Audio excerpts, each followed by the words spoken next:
Live video starting. We're here. Live video starting. Ah, there we go. It never really feels like a show until my social media host tells me to go and get a different day job.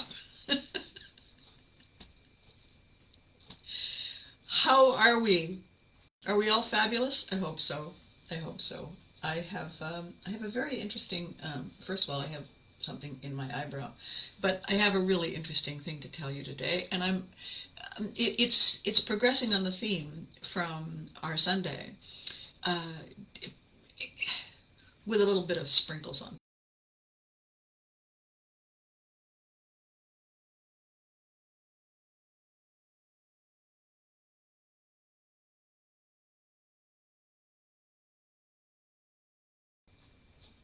There we go. Coming, coming. Alrighty then. Here we are. Is she here? Is she here? Yes, she is, boys and girls, ladies and gentlemen, humans of all shapes and sizes. Okay, unplug this, and we are, what is that? It's so strange. Alrighty then. I'm going to hang on to this light bulb because, well, it's just really exciting and interesting what is going on with, well, good morning, Garen. How are you? Good to see you. I'm sorry you didn't have coffee this morning. I didn't have coffee yet either. So I'm going to be the I was going to say the kinder, gentler version of me, but probably not. All right. Actually, you know what? I am going to put this down. So I went through 2,000 pictures yesterday, and it, the most wonderful thing about having someone who you've worked with for many years, who understands that what you want is this kind of just overview of everything that happened. And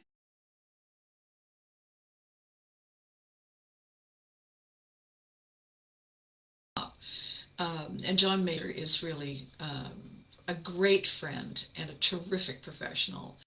And he has a sense of humor, and he has an eye for catching that moment. And he's also everywhere all at once because he's been doing this a long time. So I'm a very, very grateful Viking that I had all these incredible pictures to choose from. And and I'm not done because I finally I had to stop because my eyes were starting to cross. And the other reason I had to stop is that I had a phone call booked with a longtime fan friend of You Can't Do That on Television, who is working on a very interesting book project. And he had been telling me about it over the last few months, and I was getting a chance to see little snippets of what he was creating.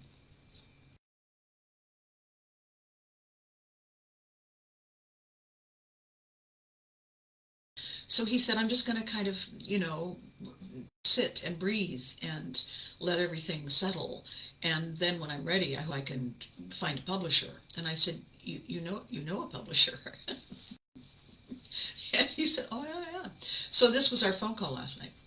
And the reason it's connected, the reason it is part of what I'm talking about today and was talking about on Tuesday, is that we all do this very normal thing without realizing it. And I mean everybody. When I say we all, I don't mean you all, and I mean all of us do, because we forget that things are changing, even as they're changing around us. We forget that what used to work requires a different technique now because things have changed. And and this applies in everything across the board.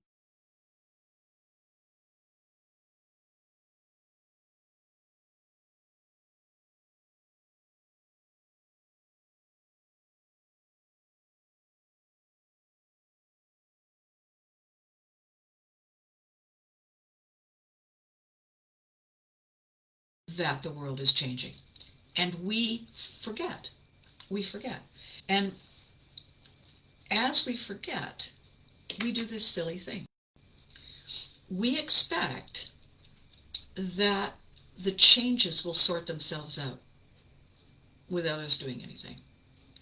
And it's not true. And I'm going to give you an example, and then I'm going to tell you some funny stories about it. When you go to a garage sale, when you go to a sidewalk sale at a shopping mall, when you go to a flea market, when you go to an open air food market, everyone's stuff has been placed out for you to see. And people expect that the stuff they're looking for will basically jump off the table and kiss them on the nose. All they need to do is show up. And that's not the case. Because here's what happens. When you show up at a place and there's tons of stuff, we go into a kind of an information overload. And we can't really see anything because our eyes don't know where to focus. We're normally focused on all the cars going in the same direction as us. If you were driving and all of a sudden there was a car coming toward you in your lane, and then there was another car going that way, and there was a car that was, falling off a cliff, you'd probably be in Rome. Sorry. You would be worried. You would be concerned. You would be saying to yourself, well, this isn't right. This isn't working. And you'd be correct. And your next thing would be to ask yourself, why is all the traffic doing this? I don't know where to look. I don't know what to do. And that's what happens to us when we go to a place we haven't been, or we haven't been in a long time, and there are no instructions on where we're supposed to look and what we're supposed to do. No one tells us, because the people who are setting things up, that's all they've been thinking about for ages. So they assume that everybody else knows. They assume, for instance, at a show like Fanaticon on Sunday in Ottawa, it could easily be a mistake that an organizer would make if they spend days and days and weeks and months and years breathing it and eating it and sleeping it, that everybody coming in the door would automatically know what to do. Fortunately, the organizer of Fanaticon, our showrunner, Lance Moran, has been a collector and a vendor for years. He has, therefore, been a member of the public looking for things. He's been someone at a table, at a booth, selling things. And he knows the things that are a hurdle, a problem for both sides, because he has witnessed both sides. And that is why, even though Fanaticon is very small, it's a boutique event, even though it's very small, it's only one day, we are treated very well, all of us. The public and the vendors and the hotel and anybody involved is respected and paid attention to and checked up on all the time. Lance's security guy, Sebastian, is always coming around the booth. Lance's right-hand guy, Chad, is always coming around the booth. Everything okay? Yes, thanks. Okay, you let me know if there's anything wrong. And they come like every half hour, every hour, just to make sure. Why? Because they have been at shows where no one did that. And it matters. And for people coming in, Lance is at the door explaining to people, here's the map, here's where you're going, don't forget to check out this. And then he and his people are on the loudspeaker all the time saying, don't forget this at 2 o'clock, don't forget, got to drop by and see so-and-so. Why? It's because they've gone to a lot of trouble to create a magical moment, and they don't want anyone to miss out. That is what people do when they have walked the talk and talked the walk. They know what can go wrong because they've been there when it did. Now, here, to take this away from FanaticCon, although I'll come back to it, and go back to my conversation with my friend, my writer. He was trying to find a publisher by looking for a writing agent. And I said, well, that's the wrong thing to do, because these agents are basically in partnership with the publisher. And what you really want to do is you want to find a literary agent who's hungry. You want to find a literary agent who's really interested in taking on new writers. And you want that literary agent to tell you why you should hire them, because you're hiring them. You're not auditioning for them, you're hiring them. They need to prove to you that they have a track record of success. He said, oh. I said, absolutely. And, before I had said, let's talk, I said, listen, I want you to, even though, you've watched the show and you know the characters I played, this is different. This is about your book. So go and look me up on Wikipedia. There's a whole page on what I do. And I'd like you to look at my website, because there's a whole list of projects that I've done.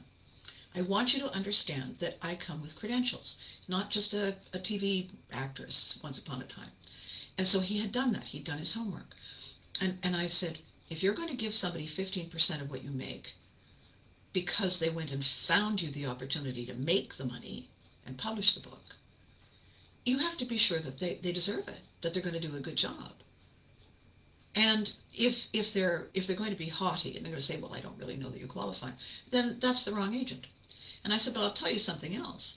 The publishing industry has changed dramatically.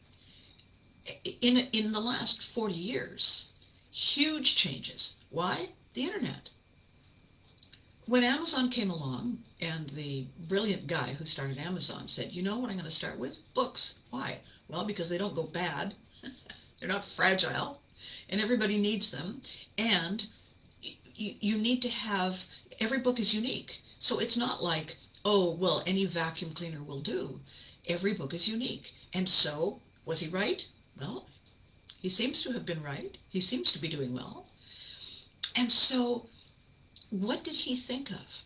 He thought of people who wanted a book inexpensively delivered to their house. He wanted people who are writing books who are fed up with the hoops they have to jump through. So he set up a writer's service. And it's vanity press, you publish your own, but he has available to you through their organization editors and designers who you pay for their expertise, and they will help you put your book together. And the reason he's done that is because it's a market that was waiting to happen, because he saw the way the internet was changing the way business operates and the way people connect to each other. And as a result of that, the publishing industry is on its knees, because no one needs to be put through that kind of rejection. Nobody likes it. People are having a tough enough time as it is. People could be polite. I asked my friend, how many rejection notices?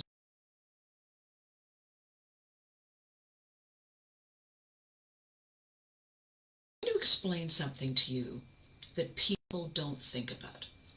And this is the theme today, that how it was is not how it is, and how it is not how it's going to be. So,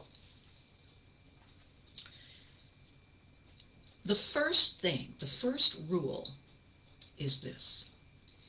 In the entertainment industry, people are looking for opportunities to learn, be diverted, be entertained, kick back, relax, play games, read books, discover things. What that means is content is king. Think about that. Content is king. The reason Lance handpicks very carefully the vendors is because the vendors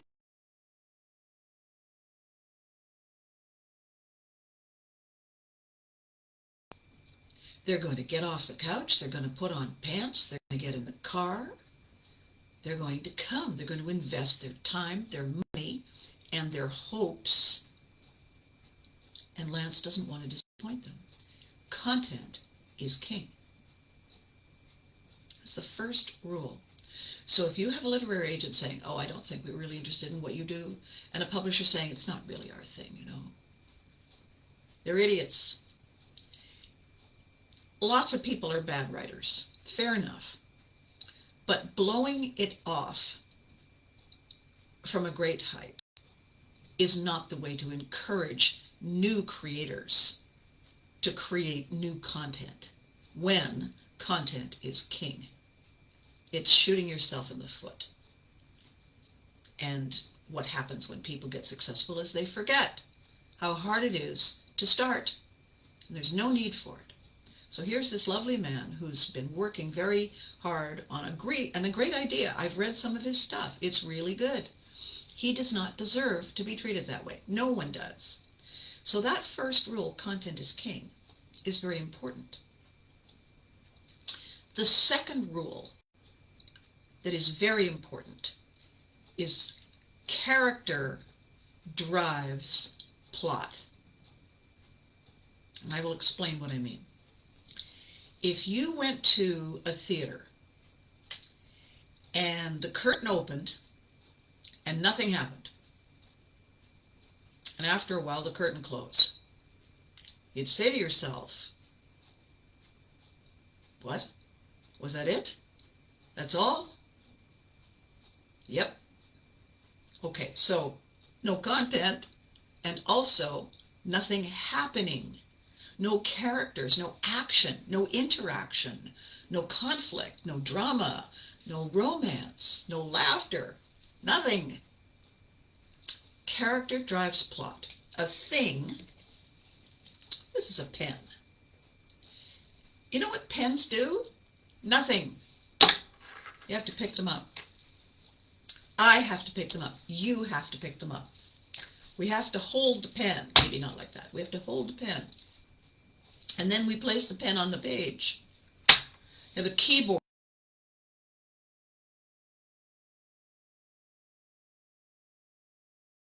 You have to put your fingers on it. You have to push the keys. Your phone. You know the little virtual dictionary keyboard is? It's nothing. You have to actually touch it. Character drives plot. That's rule number 2. Rule number 3 that is really interesting, and it's part of one of the funny stories that I'm going to tell you, is this. The medium, in other words, the platform, how the content is shared with you, shapes the message. The medium shapes the message. I'll explain. Before we had electricity,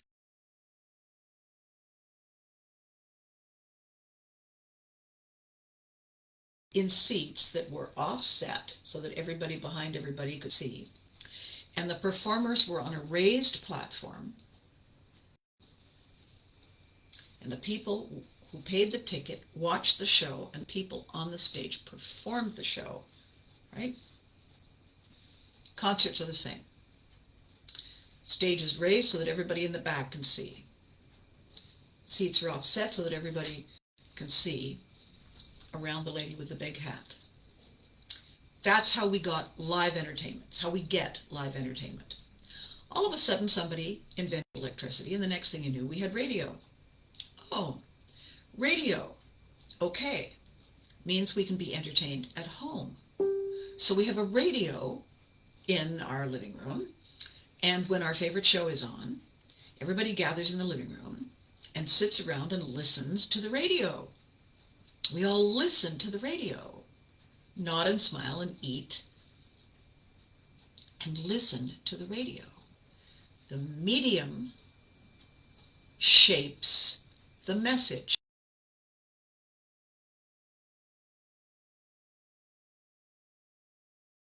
To watch and hear people over there. Radio, I have no idea where those people are, and I can't see them, but I'm going to sit in the room with the radio with my friends and listen to the story, listen to the characters, listen to the news, listen to the music, listen to the sound effects. The medium of radio shapes the way the message is shared. Correct? Correct. After radio, you know what happened? Television. Oh my God. Television. All of a sudden, we could see it. All right, what happened? Well, it meant that the shows were produced differently with cameras. Oh, so now we're still in the living room, unless we now have.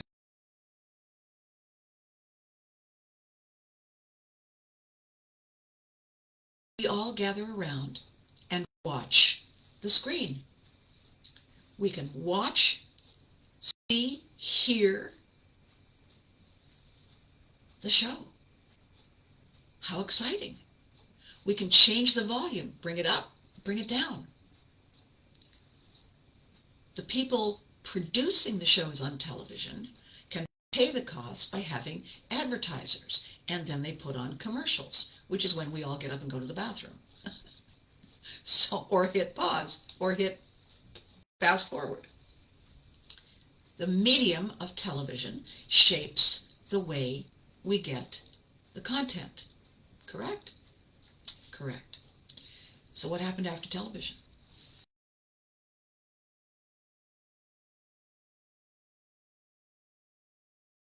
Television? No, it isn't. No, it isn't. Here's how it's not television. It's really, really small. It's this, or it's a tablet, or it's a computer screen. And we're watching on demand because it's streaming, and we can watch it anytime. So we don't have to wait and gather in the living room or the kitchen or the dungeon or the garage for the 7 o'clock moment when our favorite show starts. We've subscribed. We can stream it anytime. We can watch it in the middle of the night. We can binge and watch 47 episodes of it. Oh. And we can connect to people all over the world in real time. Oh. And the screens are small. Yes, they are. Unless we have a really big screen, unless we can take our phone and we can go diddly bop and we have a smart TV and it's a 7,000-inch smart TV and we connect this to that and all of a sudden, my God, we can see everything. But most of us don't have that. Most of us have a phone or a tablet or a computer screen, a monitor. Does that change anything? Yep. Yes, it does. You know what it changes? It changes the content, possibilities. I will explain.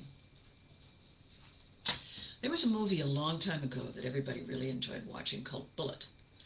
And one of the most amazing things about the movie Bullitt was the car chases. You know what you don't watch on a screen this big? You don't watch a panoramic car chase.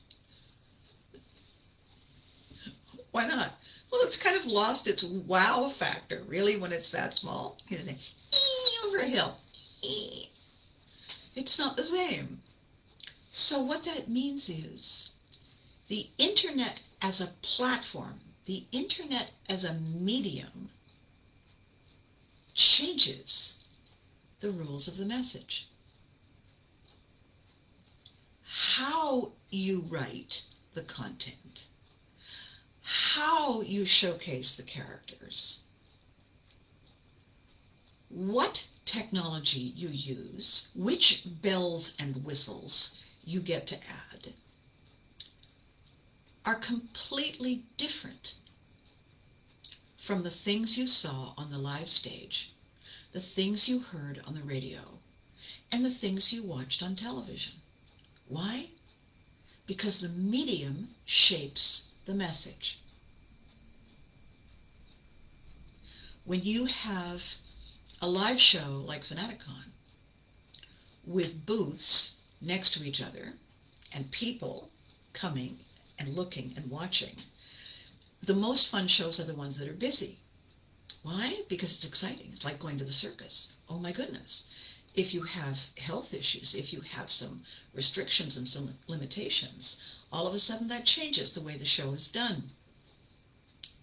The medium, which is live, that shapes the message, is also driven by external forces. If the power goes out, we don't got no internet. We have no television. We have no radio. We still have live stage. Okay, but what if the power goes out and we have a pandemic? Well, then we have to figure out a way for it to be a safe experience. So circumstances shape the rules. You're not going to have a picnic at the beach if you live in the Northern Hemisphere in January. You're not going to have it on the beach if you live in the Southern Hemisphere in July. Why? Well, it's fairly chilly, actually. If there's going to be a tornado, you're probably not going to have a picnic. Why? Because circumstances shape the outcome. Correct? Okay. So the funny story I want to tell you is this.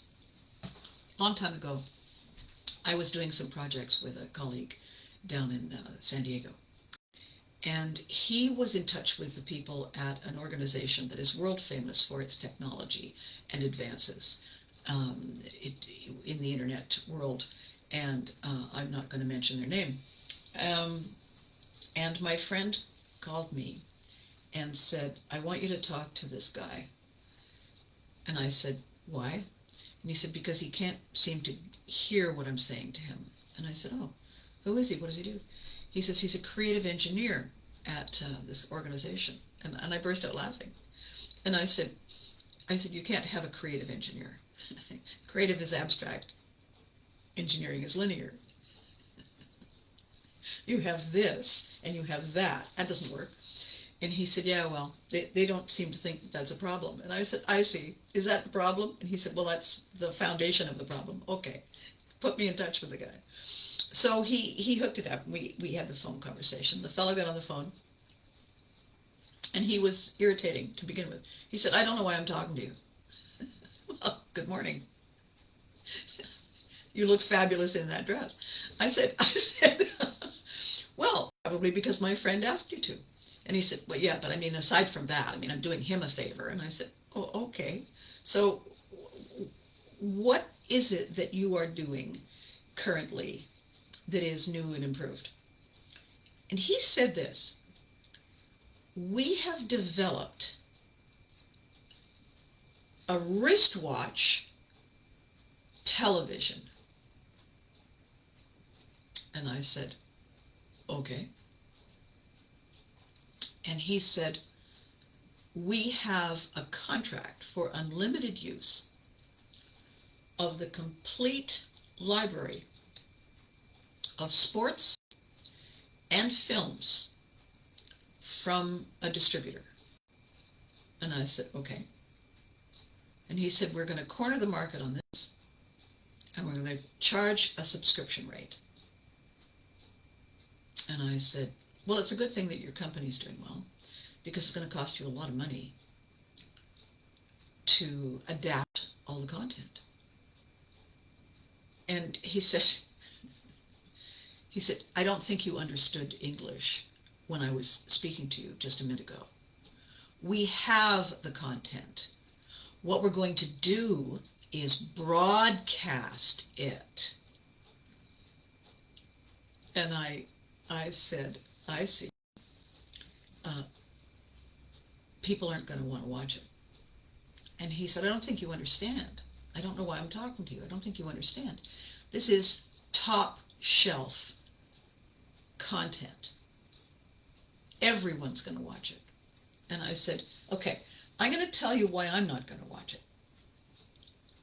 The reason I'm not going to watch it is I'm not going to watch a movie that's 90 minutes long on my wrist. You'll have people in droves suffering from carpal tunnel and arthritis. Nobody is going to look at their wrist for more than 10 seconds. That's how long it takes to figure out what time it is. This is back in the day, of course, when people were wearing watches and they didn't just look at their phone. So I said, who is going to stand anywhere or sit anywhere like this? Who's going to do that? How big is the screen? And he told me, and I said, okay, no, it's heavy. I don't care how thin it is. I don't care how streamlined it is. It's heavy. Nobody's going to hold up their wrist for 90 minutes. He said, you're wrong. You don't know what you're talking about. Okay. It didn't go well. You know why it didn't go well? I'll tell you why it didn't go well. Because nobody wants to hold up their wrist for 90 minutes. What he failed to understand was the medium, the wrist TV,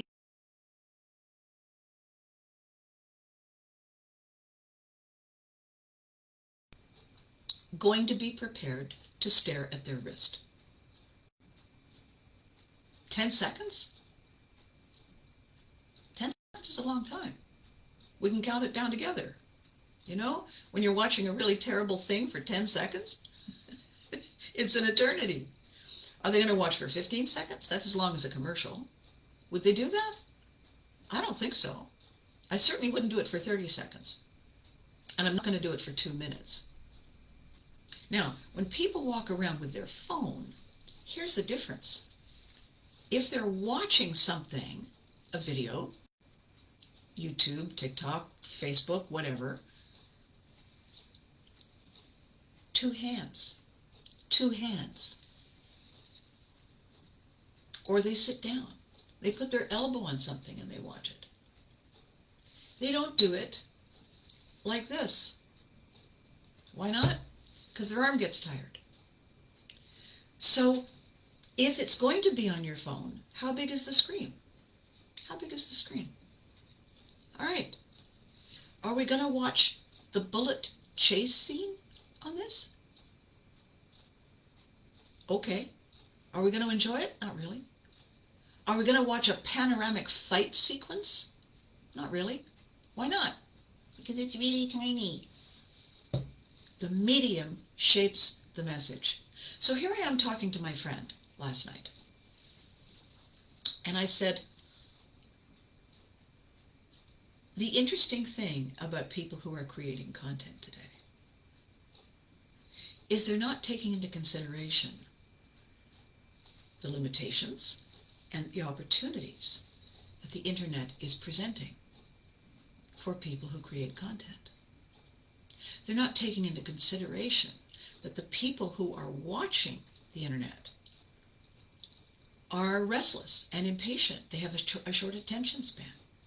They're always looking for something new and different. Everybody is an influencer for 15 seconds. New is better. Ho-hum, same old, is worse. So what we have here is a failure to communicate. What we have here is a medium that has been with us for a while now, and no one has realized that all the stuff that is streaming, when you subscribe to all these streaming services, have they rejigged the movies that you watch? No. They just put them up there. Are the TV shows different? No. They just put them up there. Are the specials, the rock specials, the documentaries, are they different? Nope, they just put them up there. You know what's different? News. How is news different? Many screens. When it was television, it was the news anchor and usually a screen behind him. But that was about it. You might have, the crawl of a ticker tape going along said breaking news, breaking news, breaking news. But too many things going on, and it's called 100% information, and it's overload, and you can't retain anything. You again, going back to too much distraction, too many things, and I don't know what to watch. So on a television show, you're supposed to look at the anchor. If they put a thing here, the anchor says, we heard from John in the field. John, how's it going? And John says, it's raining, Okay. We're told how to pay attention to that conversation. With the advent of Zoom, we're told how to pay attention to that. Who's the person running it? Usually they're in the center. And everything we're watching now is the Brady Bunch. That's very minimal changing of the way we are creating content. Very minimal. People aren't even tapping the surface of what's possible. Why not? Because they forgot to think about the fact that the internet is not television. It's a totally other animal. Why they forgot is that you look at both of them. If you leave the room to go to the bathroom, you listen to both of them. But the opportunities are incredible. And nobody's doing anything about it. Why? The fifth and final important rule, lesson, law. They've forgotten that the viewer holds the key. There's that old saying, life is not a spectator sport. Spectators are not lumps sitting on stones ranged around a hillside. Spectators are people who now have the benefit of a mouse, a remote, keys, and a gazillion other opportunities at their fingertips. They're not static. They're not sitting in the living room waiting for the 6 o'clock news. They can go and do anything, anywhere, anytime, like that. And all you have to do to make that happen is be boring. All you have to do to make that happen is to be stale and dull and limited, and then therefore uninteresting. And everybody's doing that. The spectator is the invisible partner, and they are the most important person in the room. Why? Because without them, it's a rehearsal. Without them, nobody gets to find out what the story was about. You can write the best book in the world. Unless you get somebody reading it, nobody's going to know. People can buy it, read the first page and think, ew, that was a mistake. Who gets to choose that decision? The person who bought the book. The person who buys the service has the key. And they can turn you off and they can turn you on. And you can't stop them. So, this is a very interesting series of what on earth is she going on about today, as soon as I put it all together for you. Here it is. Lance Morin and his partners realized that people who collect things and people who love characters and shows and spend their time invested in the stories, in the characters, in the action, care about this. They buy souvenirs. They create costumes. They put on their pants and get in the car to go and see the actors who bring those stories and characters and conflict to life. Why? Because the entertainment has touched them in a very special place. The entertainment has somehow, magically, made them feel heard. I love this show. I love that character. I identify with them. Oh my God, I can't wait for it to be on. I laugh, I cry. I love the fight. I love watching the conflict. They connect to it. They feel that somehow it's a place they belong. It's a place where they matter, where things are special.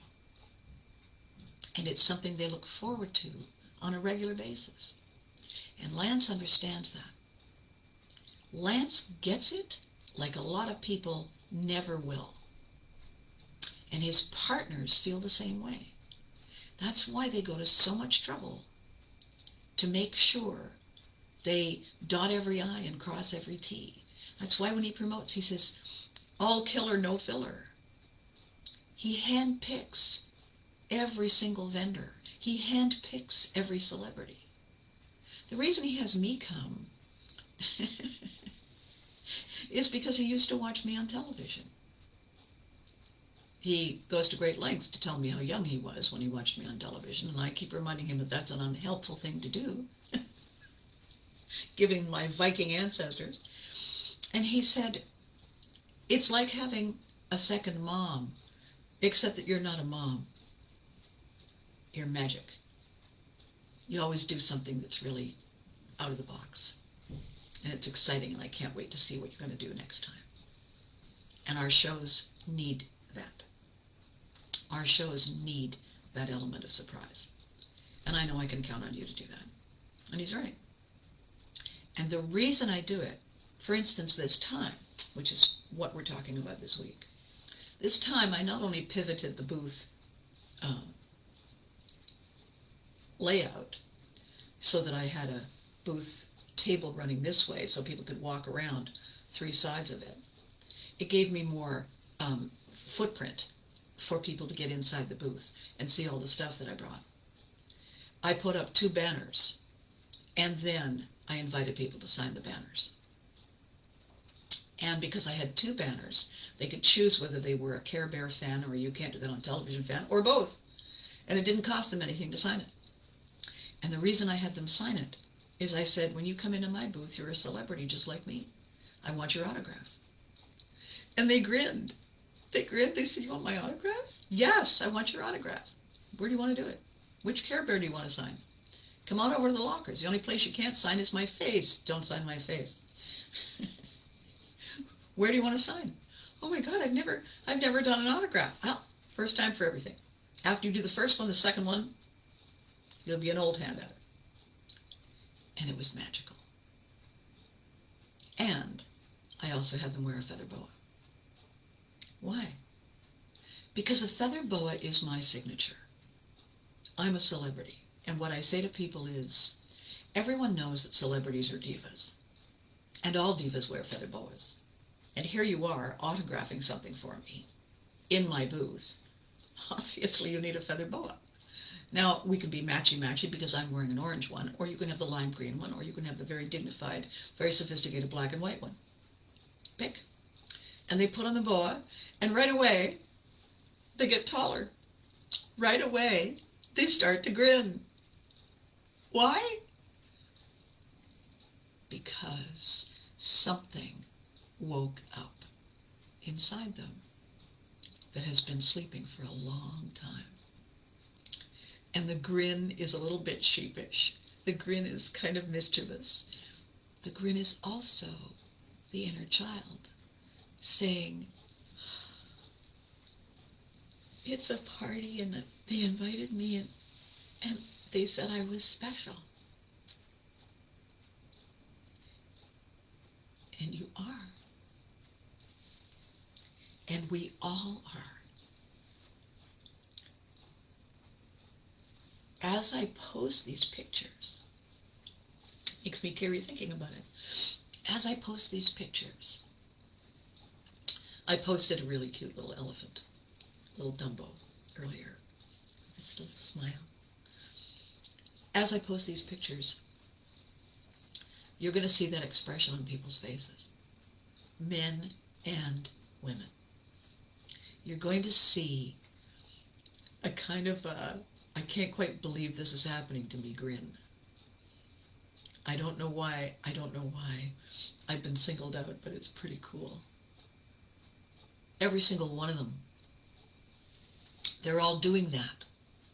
You know why they're smiling?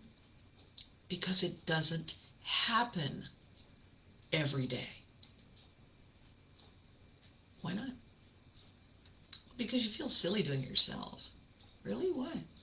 Well, come on. I mean, I got to go to work. Okay?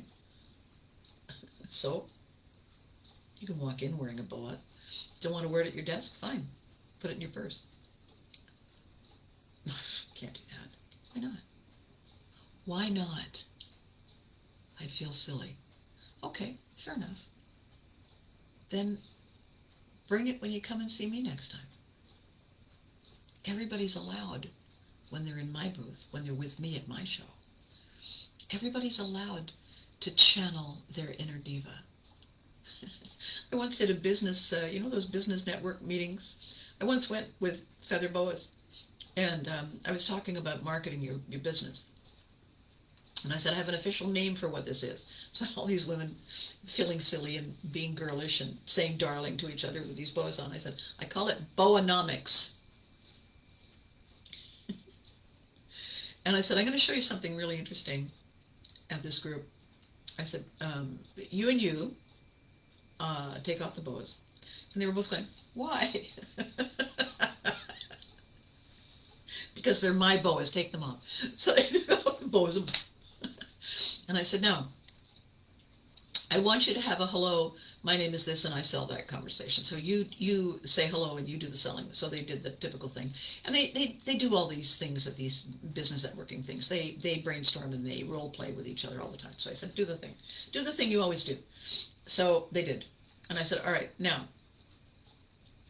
I want you to put the bows back on. So put the bows back on. Fluff, fluff, fluff. And I said, now, I want you to channel the power of the boa and do that meet and greet thing again.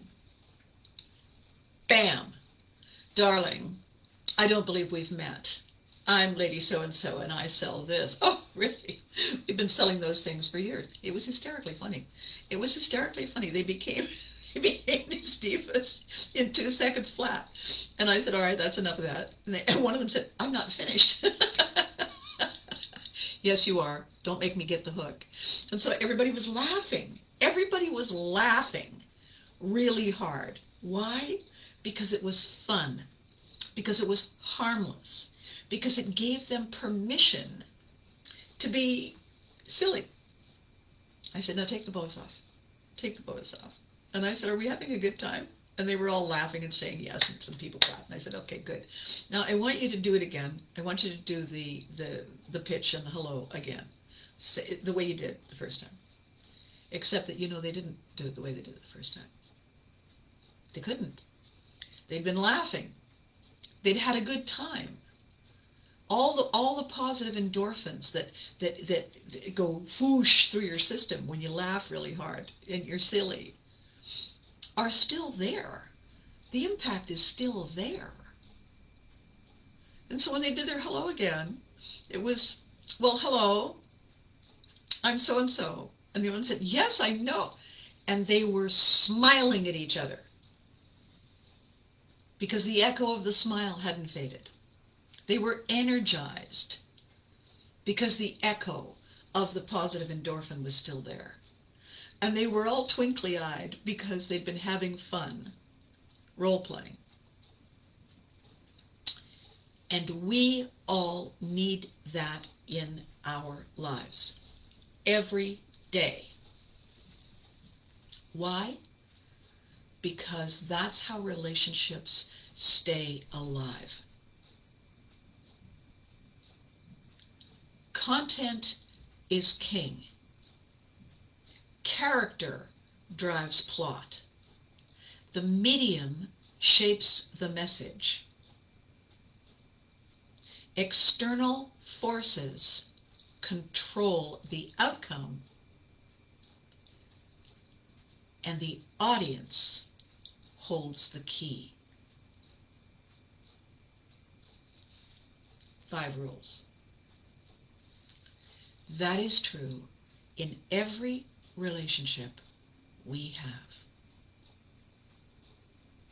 It is never not true in every relationship we have. How we make it work is by doing the work, by showing up. Some people who are watching the video today were at the event. Some people watching the video later or now have been at events with me. You know that this is not something that I force myself to do. You know that my rule is, if I'm leaving the house, it's going to be a good time, or I need to talk to the manager. If I'm going to the trouble to put pants on and get in the car, it's going to be a good time. I will make sure of it. Why? Because I deserve it. I almost died in a car accident. I know what mortality is. I've lost people to suicide. I know what heartbreak is. I've picked extraordinary people to have relationships with. I know what blind, silly nonsense is. And I deserve better. And I deserve a lot of better. And so do you. We all do. What happened on Sunday at my booth was an opportunity for people to channel their inner child, their inner diva, their inner excitement, their memories, their quiet secret wish list, and to make a promise to themselves to do it again. Why do they want to do it again? All you have to do is look at the expressions on their faces in the pictures that I'm going to be posting. They had an amazing time. What did I do? I invited them into my booth. Where do you want to autograph? Me, autograph? Absolutely. Which boa do you want to wear? Oh, I can't wear a boa. Of course you can.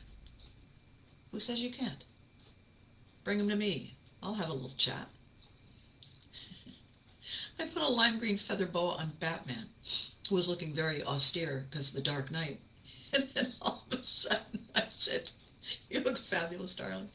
And John, who snapped the picture, Batman's grinning at me from pointy ear to pointy ear. I'm grinning back at him.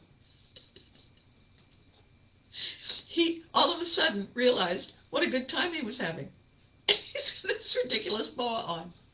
Was I upstaging the Batman brand? Oh, absolutely. Welcome to Abbey World. Lovely costume. Here's a boa. We all deserve better. How do we get it? Demand it. Of ourselves first. If you're not feeling well, okay, do something good for you. Get a soft blanket. Get somebody to make you something to eat that you really like, or if you just don't have any appetite, some tea or some ginger ale or an ice cold glass of water, something. Get a cushion, get a pillow. Put your feet up. so that the little inner person can say, thank you. We deserve better. We deserve to be excited to be here. We deserve to channel that inner elephant and feel special. Every single one of us deserves it. No exceptions. And if you show up at my booth when I am creating that world of magic, and you walk in and you say, traffic this and blah, blah, that, and so on. Yeah, my first thing I say is, get out. Get out. Go away. No, sorry. Not permitted. In this booth, we are channeling our inner magic. That's why I'm here. If you don't want to do that, that's fine. You go someplace else. Lots of other places all over the place to do that. It's not fair what's happened to you. I'm sorry to hear that, but you're not bringing it here. Why? Because this is the one space for this one day that I can help people take their key and open their door and walk through to the other side where their magic is waiting for them. I can do that. I do it all the time. It's who I am. It is behind every single thing I do. And the reason I wanted to talk to you about this is that this is what Pivotry in Motion is all about. If it's not working, hang on, let's try it that way. Oh, we can't do that. When I talked to my lovely friend, the writer, and I said, everything has changed, and these people who are being condescending to you have missed the boat. They're telling you the rules that used to work. They don't work now. Content is in short supply.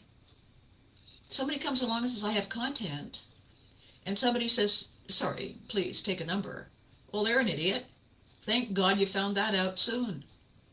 We can move on to another place where people are eager to hear what you're bringing. All of this is my intention as an executive producer and my production company, StoryMe TV. Multiple platforms, multiple kinds of entertainment, audience-driven, participants, fanfare, fan fiction. Sponsors? No. Networks? No. Why not? I'm not going to have them tell us when we're allowed to be happy.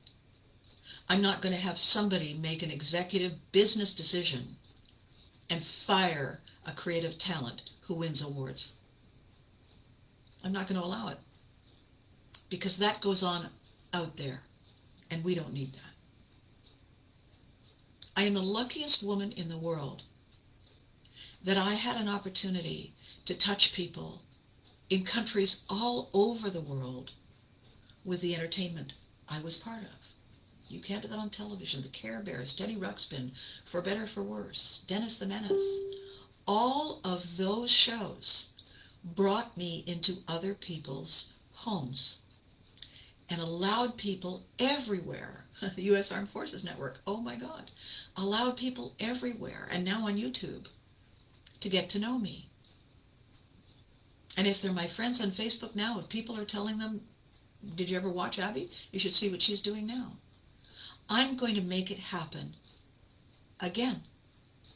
StoryMe TV is going to be a place where we finally pay attention to what the internet is capable of. We finally create content that matches the medium.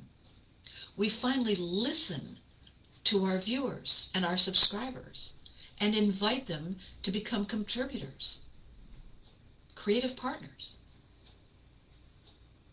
We change the game.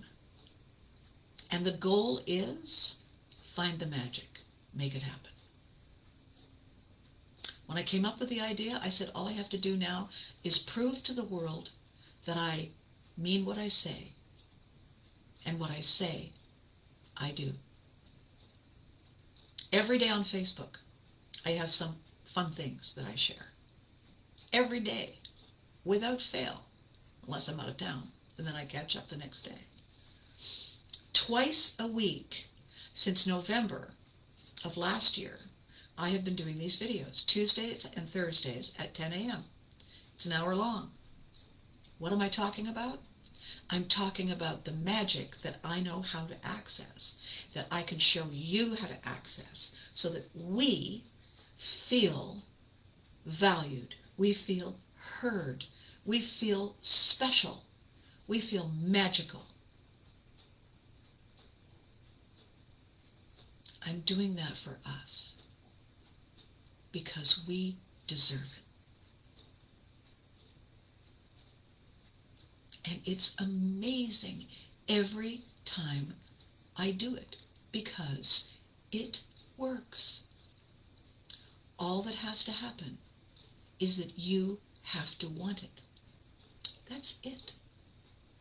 And if you know any other human beings and you say to them, every time I watch her stuff, every time I read her updates, every time I see the pictures of the last thing she did, it makes me smile. It makes me grin. It makes me shake my head. It makes me realize that I just found a feather boa feather in my purse or my sock or my toolkit. And I grin because that's my souvenir. The people who came to my booth had the best time. Ask any of them. I didn't need to ask them.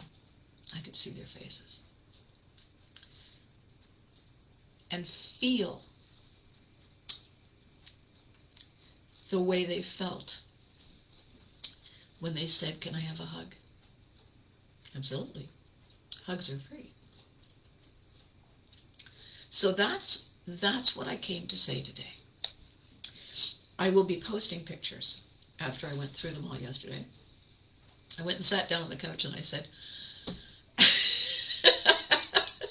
wine, please, wine. There will be more pictures that I have to go through and pick. And then I'll be posting a few. I think I posted 5 or 6 yesterday. And I'll be doing more and more. Why? Because in drips and drabs, it's something fun to look forward to.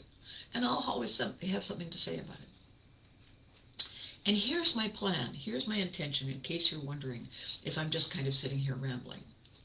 I am working on the book collection called Pivotry in Motion. It is, first book in the collection is What It Is.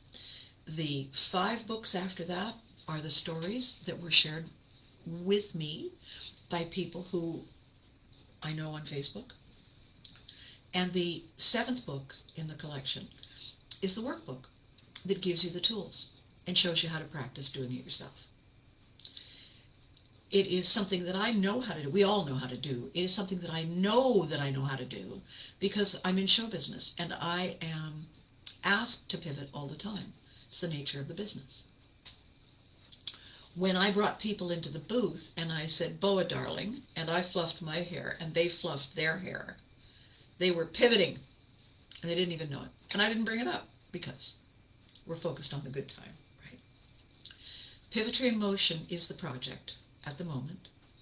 The purpose in doing it is to give people something they can hold in their hand and say, when Abby says she means what she says, and she does what she says, here's the proof. In fact, we can call it my audition. I need to show you that it's true. Pivotry in Motion is going to turn into a reality show. It's going to be one of those audience involved, ask a question, give advice. Only this is going to be ask a question, people stand up and share the way they pivoted or didn't. and it'll be funny, and it'll be dramatic, and we'll all have a really good time because we're all in that boat together all the time. So that's going to be a show. The lovely guy that I spoke to last night, he has this incredible project that can and will, I hope he'll come on board, be an amazing project for us to have on Story Me TV, SMTV actually. And there are 40 other projects waiting in the wings that I have full copyright on. How am I going to make this happen? Subscribers. People who want it to work will be involved in making it work. Will I have ads? Well, I have a really interesting idea about ads that I don't want to tell you yet. It's really funny. When I told him about it, we laughed really hard together. And he said, "Oh my God, that's really quite sneaky, isn't it?" I said, "Yes." So we had a good time. And my intention is nobody gets insulted for wanting to try. Nobody gets taken advantage of because they're desperate to belong. Nobody gets made fun of because they want their moment of fame. Everyone gets an opportunity to experience what it's like to stand in the spotlight. Why? Because content is king. Character drives plot.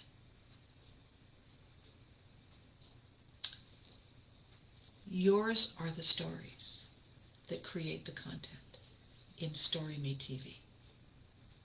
You are the characters who make it possible. The medium is the internet and all the magic it has to offer. And will we be using the internet in order to showcase television and radio and live stage and who knows what else? Well, absolutely. And will we be looking for practical, forward-thinking plans B through Z when external forces make it difficult? Absolutely. Who is the most important person in this equation? You are. Without you, it's a rehearsal. You hold the key. You are the reason. It's all about you and me. We are a community of creative people who want to feel the magic that we used to feel when people took pictures of us and we looked like that before we grew up and it wasn't cool.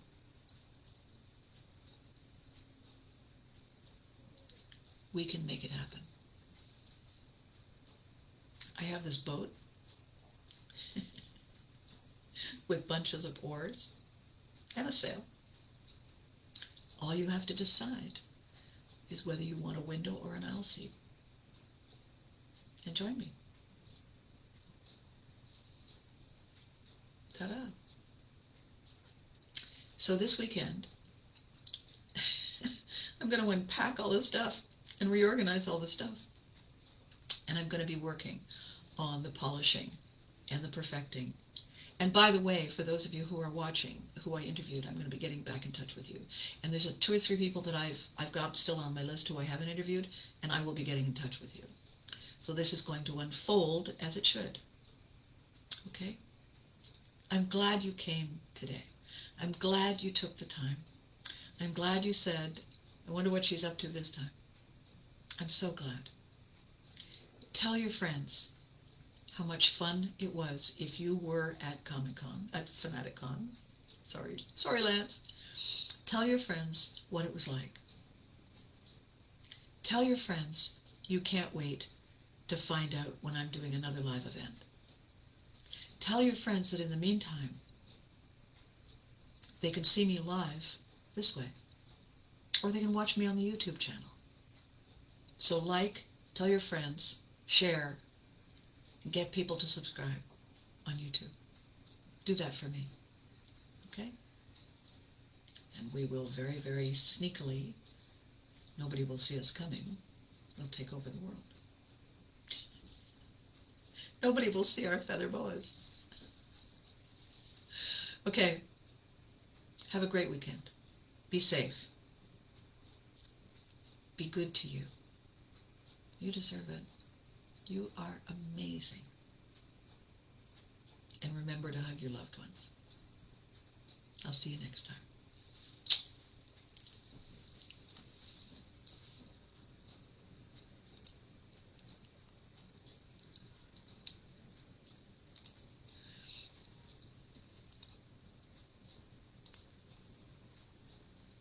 I don't think Facebook wants me to leave.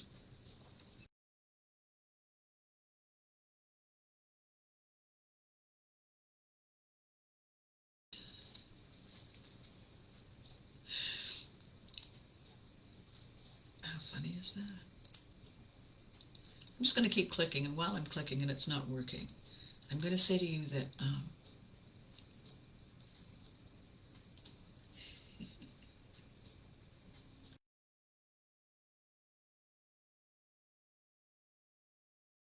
that